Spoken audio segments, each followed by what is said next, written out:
তিনি যখন পাকিস্তানে বসে সমাবেশ করছেন কনফেডারেশনের জন্য জুলফিকার আলী ভুট্টোর সাথে, তখন রণাঙ্গনে যুদ্ধ করছেন জিয়াউর রহমান। দেশ স্বাধীন হয়েছে এবং দেশ স্বাধীন হওয়ার পর আমরা কি পেলাম?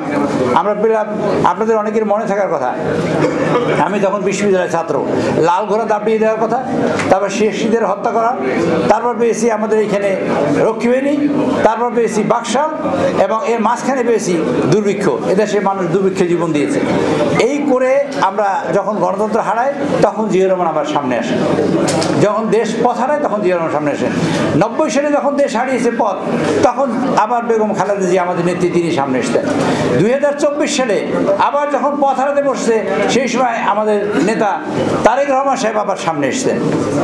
আমরা বিএনপি জিয়া পরিবার সবসময় দেশের ক্রান্তি লগ্নে, দুর্দিনে দুঃসময় যখন গণতন্ত্র ধ্বংস হয় তখন বিএনপি উদ্ধার করে, আর ধ্বংস করে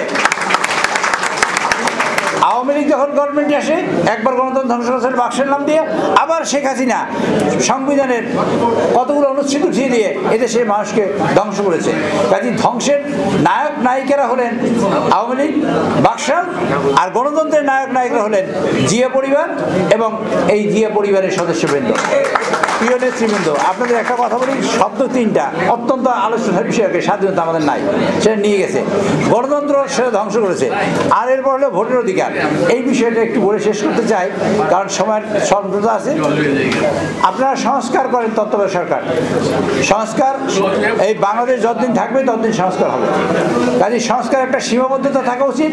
আপনার নির্দিষ্ট সংস্কার এই পরিমাণ করুন যে সংস্কারে দেশে একটা স্বাভাবিক সুষ্ঠু নির্বাচন হতে পারে, সেইটা করে গণতান্ত্রিক সরকার যিনি আসবেন তার কাছে ক্ষমতা হস্তান্তর করুন। আপনারা যেখানে আছেন সেখান থেকে তো আপনারা চিরকাল থাকবেন না, আপনাদের কোথাও নামতে হবে। সেই নামাটা তো আপনাদের নির্বাচিত সরকারের কাছেই নামবেন, সেইটা ব্যবস্থা আপনারা করুন।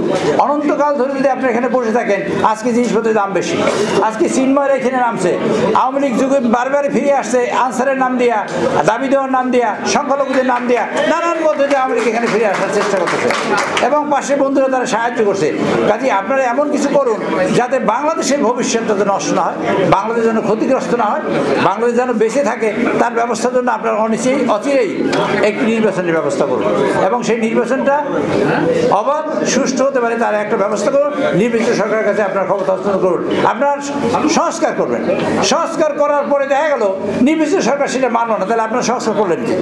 কাজে মানতে পারে তাদের নিয়ে বসে আলোচনা করে সেই সিদ্ধান্ত নিন কোন সংস্কারে এই দেশ সামনে আগাতে পারে, সেই ব্যবস্থা করে নির্বাচনের ব্যবস্থা করুন এবং আমরা যেন ভোটের অধিকার পাই।